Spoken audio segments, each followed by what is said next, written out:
Welcome back to Community Viewpoint.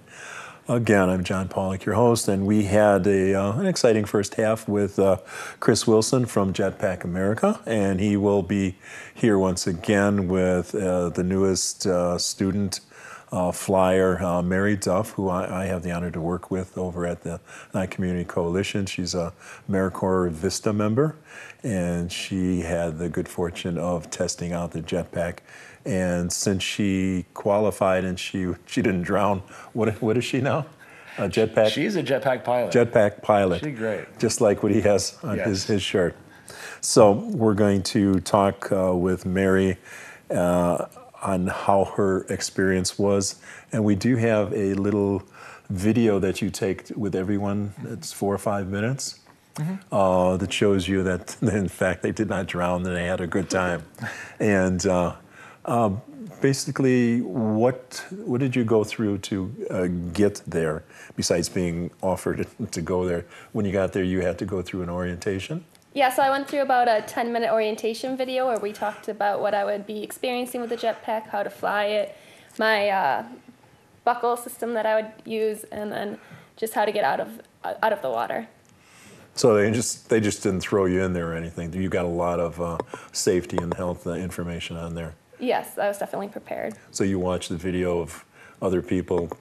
Yeah, the professionals. Yes, and they were having fun also, right? Yes. So you had, there were 3 people out there? There was you, this other gentleman that was in a jet ski, and another lady that was doing the videotaping of Mary. So this is going to be taken at Lake Spring Mountain, and we're going to keep the microphones on as we're playing this, and keep the sound down because the video is kind of loud. It's exciting. It generates the adrenaline that you felt also. So it's a good music, but it's kind of loud. But we'll explain to you just what happened with Mary during the video. I think it's 4 or 5 minutes. Would you please play it? So we are live, right? Okay. So this is the lead into it. And Chris, if you want to explain a little bit. Well, yeah, I mean, and that's Mary. This is Mary right here flying a jetpack. So it usually takes about 5 minutes to get acclimated with the controls. This is probably about 5 minutes into Mary's flight here, where she's starting to get the hang of it, starting to get up there in the air some, having some fun. So you can see right there the helmet she's wearing. It does have a waterproof speaker in there, so we are talking to her the whole time, telling her how to adjust, how to stay nice and stable. Whoop. There she goes. That's an intentional underwater submarine right there. She killed it. And as we were saying, for the first flight, the instructor's actually controlling the throttle there, so he's controlling the throttle, but Mary's still controlling all her rights, her lefts, and if she's using any set throttle for altitude or kind of low to the water and speed. There, she's doing some walking on water. And these are all common tricks we get most of our first timers going. I'm sure Mary can tell you, walking into it, she was definitely a little bit nervous, but as you can see from her video here, she did great. She was killing it. So what do you think about it? I thought it was a lot higher than it shows in the video, but I'm terrified of heights. I think I got 10 feet maybe overall. Yeah, I'd say we probably got you up a good 10 feet, and that is feet to water. But yeah, that is one thing with it. Your first time ever flying, it's a very skewed perspective of how high you are. Yep. As soon as your feet do leave the water, you think you're 100 feet up there. It's definitely plays with your mind a little bit. I think my favorite were the underwater submarines. They're a lot of fun. And those are the 2 general things, usually getting up high out of the water and the underwater submarines, the things we hear that are the favorite 2 parts of a first-time flight. So being that you might not be too keen to elevation there, obviously the underwater submarine's a natural choice.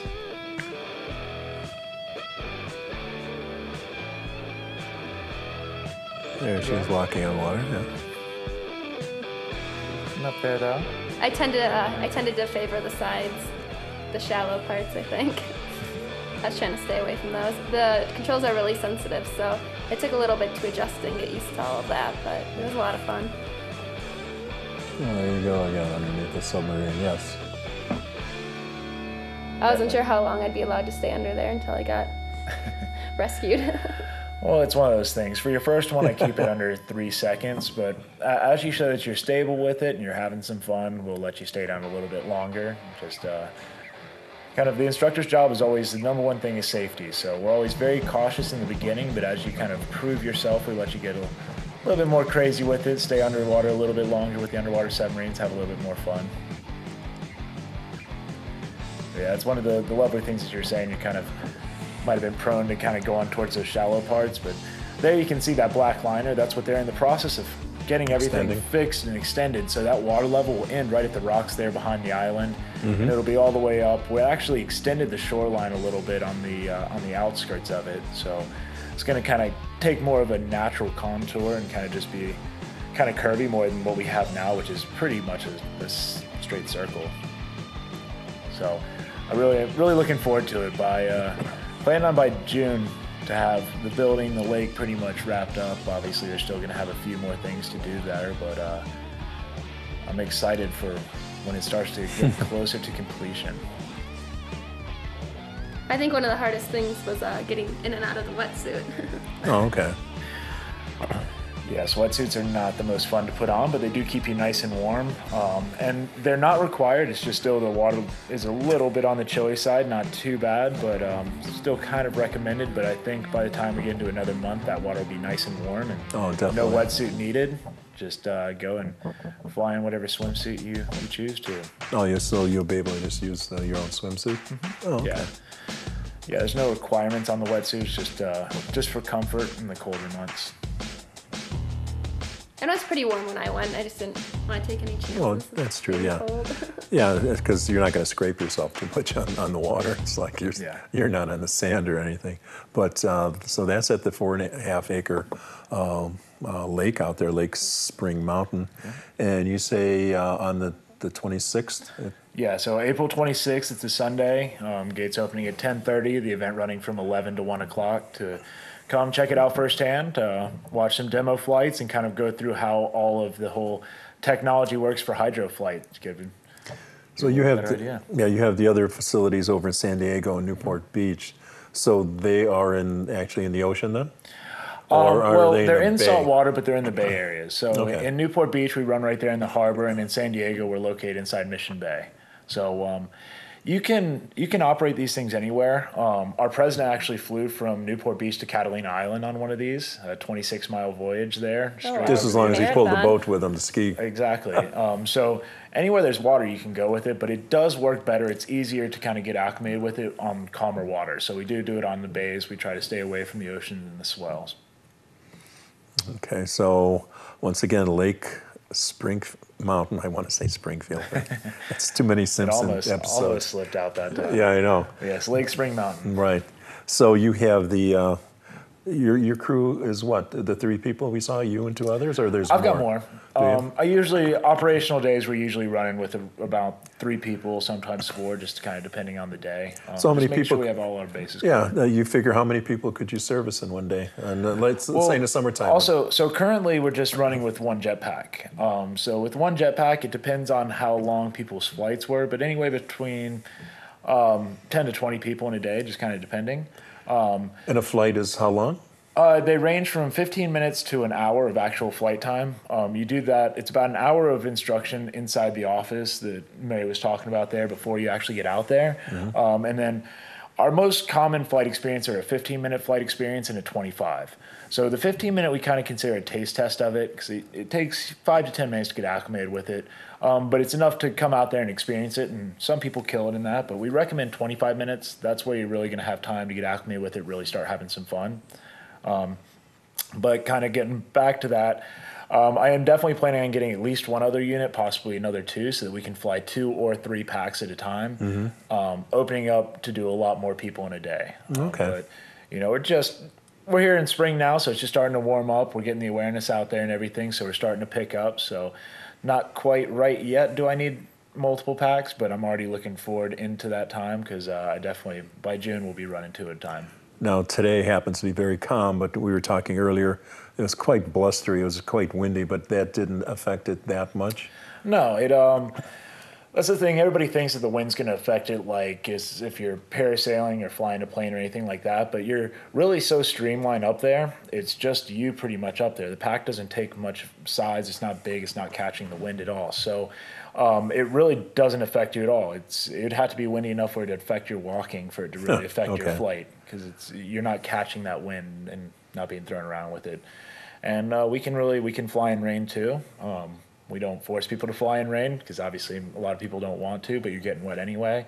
Pretty much the only thing we can't do is lightning. When you got lightning, you don't want to be anywhere near the water, so that's when we shut it down. Anytime we got lightning or thunder, you'd be in a worse spot if you're up there with the jetpack. Yeah. I mean, luckily there's not a lot of metal. It's mainly just fiberglass and rubber, the hose and everything. But lightning and thunder, I'm going to steer clear of the water. So, I think you might do this again? Yeah, I got the catch for it. It's so much fun. So you caught on real quick, and what were your fears? You have I'm afraid of heights, but I you try did to overcome those. Yeah, you did real well there. What we didn't have on that tape, I had another camera going. You did what was called a what? A turtle? My turtle move. And what's the turtle move? Oh, well, I was up in the air, and I think I got a little nervous, so I threw my hands up, which was going to spin me back in a somersault. So I had my water cut off, and I just fell on my back like a turtle. So I went hit the jet ski. But you teach the folks how to flip over really quick, and you did that immediately. Right, yeah. And we'll make sure, like I said, we make sure we do everything to keep it safe. We make sure they're comfortable with it all points in time. And more importantly, since I'm sure that's probably people who come out there's biggest fear is being dropped out of the water because they did something like that. So how was that? It was actually probably my favorite memory. It was a lot of fun. Yeah. Yes, that's the thing. A lot of people will think, oh, if I'm being dropped out of the air into the water, like, what's the impact going to be like? But it's really less than even jumping off of a cliff or a boathouse. Because you're wearing this pack, which is basically a giant back brace, and we're not just going to completely 100% cut the throttle. We kind of slow drop it a little bit. Mm-hmm. Obviously, we do everything to keep it safe. So, yeah. So, thank you. We're just about out of time. This is perfect. Thank you, Chris. We'll see you again. And Mary, I work with you, so I'll see you again. And we'll see you again and again. And the 26th of April, hopefully we'll see you there. Thank you.